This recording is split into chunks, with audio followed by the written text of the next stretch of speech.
오늘도 의제와 전략그룹 더모아의 윤태곤 실장 나오셨어요. 어서 오십시오. 네, 안녕하세요. 오늘은 어떤 얘기를 스페셜하게 볼까요?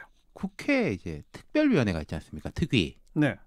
특위 이야기를 좀 해볼까 싶어요. 예, 예. 그중에서 이제 정개특위하고 사개특위를 집중적으로 해서 과거하고 오늘을 한번 비교해 보죠. 네. 네. 사법개혁 특위는 어제서야 시작됐죠? 이게 7월 본회의에서 설치안이 통과됐는데 뭐 위원 정수를 두고 줄다리기를 하다가 어제 첫 전체 회의를 열었습니다. 정개특위도 바로 얼마 전에 시작됐고. 24일, 지난달 24일에 첫 회의를 열었고 30일에 2차 회의를 열어서 지각 출범한 건 마찬가지죠. 예. 그런데 국회 특위라는 것이 뭐 그동안에는 유명무실한 것도 많았잖아요. 제가요, 이게 구체적으로 어떤 특위가 그랬다 말씀은 못 드리겠는데 저런 특위를 왜 하나 싶은 특위가 상당히 많았어요. 예, 예. 뭐 중진 위원들이 위원장 나눠 먹는 특위, 뭐 특별활동비 쓰는 특위, 뭐 예. 이런 특위들이 아닌가 예. 싶었는데 근데 특위의 역사성을 보면 그렇지가 않거든요. 특위의 역사성? 예, 나이 지긋하신 분들은 기억이 나실 텐데 특위라는 이름이 우리가 익숙해진 게 지난 13대 국회입니다. 1988년 예.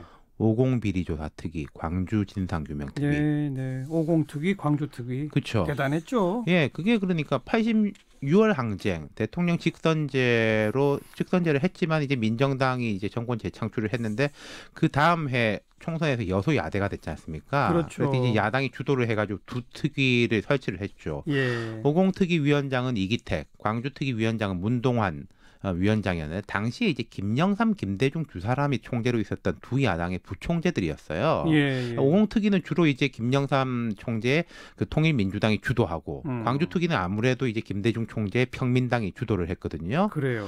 대통령, 정권 실세, 재벌 총수들 청문회 줄줄이 불러 나오고 밤 12시까지 TV 생중계를 했는데 저는 그때 뭐 중학생, 고등학생이었는데 시청률이 40%, 50% 나오고. 네. 예. 그때 청문회 스타들도 많이 나왔고. 그럼요. 노무현 전 대통령, 이해찬 현 민주당 대표들이 대표적 청문회 스타고 노 전 대통령 50특위, 이회찬 대표는 광주특위였죠. 네. 그때 생각하면 참 이 특위 격세지감이 들어요. 그렇죠. 그때는 실제로 성과도 있었습니다. 전두환 전 대통령 103사 보내고 뭐 예. 정경환, 장세동 이런 사람 구속시키고 또 그 광주 항쟁의 이제 진실이 100%는 아니겠지만 뭐 사실상 거의 다 드러났었지 않습니까? 예, 예. 국민들의 이제 좀 숨통을 틔워준 특위였었죠.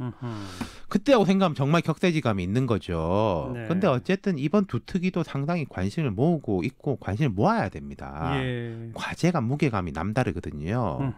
정개특위는 이제 선거법이 첫 번째 그 과제인데 이게 개헌까지 연동될 수 있는 사안이고 그렇죠. 사개특위도 검경 수사권 조정, 공수처, 법원 개혁 방안 뭐 이런 게 이제 논의하게 되거든요. 네. 뭐 이런 특위까지 설치하게 된 거는 뭔가 바꿔야 된다. 바꿀 방향은 이쪽이다. 이런 데는 공감대가 있는 거죠. 일단은. 그렇죠. 30년 전 특위 이름에는 다 조사가 들어갔습니다. 이번엔 둘 다 개혁이 들어갑니다. 그렇죠. 선거법 같은 경우에는 어떻게든 표의 비례성을 높여야 된다. 그리고 사개특위도 검찰과 지금은 법원까지 개혁해야 된다. 여기에 대해서는 사실 여야가 다 공감대가 있어요. 그러니까 특위가 만들어진 거죠. 그리고 이번 특위 위원장들도 중량감이 높습니다. 정개특위 심상정, 사개특위 박영선. 한국의 여성 정치인들 중에서 예. 컨텐츠, 카리스마 두 개를 다 겸비한 걸로 손에 꼽히는 인물들이죠. 예. 굵직한 과제를 굵직한 위원장들이 맡아서 네. 바꿔보겠다는 건데 그런데 출범부터 진통을 되게 겪었잖아요. 그렇죠. 일단 정개특위를 보면요. 이 지각 출범은 자유한국당이 이 정의당 몫을 여당에서 양보해라. 정의당은 어차피 여당하고 뭐 생각이 같지 않냐. 예. 이래가지고 늘어졌는데 제가 볼 땐 진짜 이유는 그게 아니었어요. 그럼 뭐예요?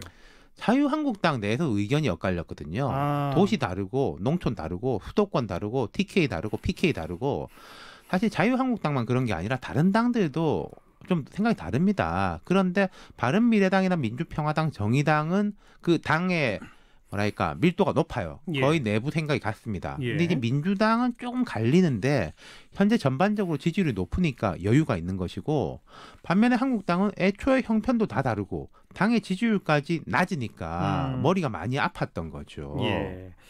한국당이 당론으로 선거법 개정 무슨 의견을 만들었어요? 명확한 당론은 아닌데요. 30일 회의에 나온 걸 보면은 의원 정수 확대 반대, 중대선거구제 도입 두 개를 들고 나왔습니다. 어허. 과거에는 이게 도농복합 중대선거구제에다가 연동형 비례대표제 이렇게 오는 거 아닌가 싶었거든요. 그러니까 예. 도시는 중대선거구제, 농촌은 소선거구제 이게 한국당 카드라고 알려졌는데 조금 달라졌네요. 왜 달라졌죠? 일단 의원 정수 확대는 전문가들이나 정치권에서 확대를 주장하지만 일반 여론은 부정적인 게 분명합니다. 그렇죠. 그러니까 한국당이 뭐 정수 확대를 반대한다고 해서 그렇게 이상한 건 아니고 그 다음은 중대선거구제인데 아시다시피 이제 선거구를 크게 해가지고 예를 들어서 지금 CBS가 있는 서울 양천구는 갑을이고 옆에 강서구는 갑을병이거든요. 예. 양천을 터가지고 1, 2등 뽑고 강서를 터서 1, 2, 3등 뽑자는 거죠. 그러니까요. 광역의회, 기초의회 선거가 이렇게 진행이 되고 있는데 이게 뭐 소선거구제가 악이고 중대선거구제가 선이고 그 반대도 아니고 장단점이 다 있어요. 예. 근데 왜 한국당이 이걸 들고 나왔느냐? 2020년 총선의 위기감하고 직결되는 거죠. 그렇죠. 지금 이렇게 간다면 TK 빼고는 다 어렵다. 네. 이런 이야기가 정치권 안팎에서 나오고 그리고 한국당이 이번 정개특위 위원들을 수도권으로 많이 배치를 했어요.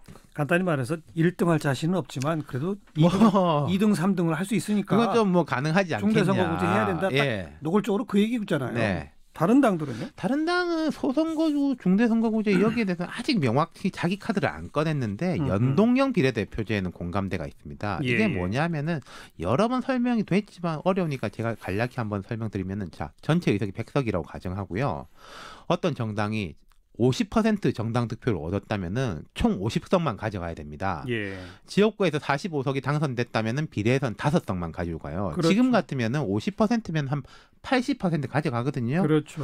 근데 예를 들어 10% 득표 정당이 있다면은 기존 제도로서는 뭐 0석일 가능성이 매우 높습니다. 예, 예. 근데 이렇게 되면은 10석을 가져가는 거죠. 예. 즉 표를 얻은 만큼 총 의석에 딱 일치시키자. 그렇죠. 이거 아닙니까? 예. 근데 여기에 대해서 자유한국당이 이렇게 하게 되면 불리한가요? 제가 볼 땐 그런 것도 아니에요. 근데 이게 좀 복잡하다. 직관적이지 않다. 이런 문제가 있긴 해요. 그리고 오히려 민주당이 이제 표면적으로는 총론에는 찬성인데 의원들하고 이야기해 보면은 이게 뭐 안 되는 거 아니냐 이런 사람들이 꽤 있거든요. 예. 어쨌든 한국당은 첫 카드를 던졌습니다. 그리고 예. 다른 당들의 구체적인 카드는 그 7일날 선거제도개혁 소위가 있는데 예. 거기에서 나올 거예요. 예. 그리고 앞으로 이제 힘든 과정을 겪겠죠. 뭐 블러핑도 했다가 뭐 박차고 나가기도 했다가 예. 뒤에서 이제 계산 거래도 하고 이런 예. 과정을 거칠 겁니다. 정개특위는 그렇고 사개특위는요? 저는 이쪽이 더 어려워 보여요. 더 어려워요? 예, 정개특위는 방향성에는 공감대가 있는데 사개특위는 뭐 공수처 신설, 검경 수사권 조정을 놓고 여야 견해차가 아예 큽니다. 20대 전반기 국회 때도 사개특위 구성해가지고 공수처 설치 등을 논의했지만은 그냥 평행선 끝에 해산했거든요. 네네.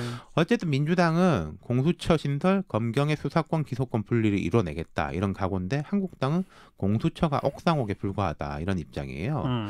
그리고 지금 검찰이 워낙 힘이 세잖아요. 네. 오히려 현 정부 들어서 검찰 힘이 더 세졌지 않습니까? 서울중앙지검도 보면은 중앙지검장이 고검장급에서 지검장급으로 내려오긴 했지만은 차장이 3명에서 4명이 되고 특수수사 인력은 더 늘어났어요. 예. 그런 점도 좀 걸림돌이 되지 않을까 싶고 게다가 사기특위는 시한이 2달입니다. 올해 말까지예요. 정개특위도 일단 올해 말까지 아니에요? 근데 이건 사실상 연장한다고 다들 생각하고 있거든요. 정개특위 같은 경우에는. 예. 근데 이제 둘 다 시한 안에 답이 나오기는 어려워 보이고 물론 이제 뭐 특위 시한은 여야 합의에 의해서 연장될 수 있습니다. 그러니까 지금 이게 2달 만에 뭘 하자라고 하면은 안 될 거고요. 어렵네요. 예, 오히려 조금 넓게 보고 그리고 현실적으로 목표를 해가지고 한두 가지라도 해낸다. 네. 이런 쪽으로 잡아야 되지 않을까 싶어요. 네, 참 중요한 과제를 맡은 특위인데 전망은 그리 밝지 못하다. 그렇습니다. 정개특위는 흐림, 사개특위는 매우 흐림 정도로 전망할 수 있겠습니다. 수고하셨어요. 감사합니다. 윤태곤 실장이었어요.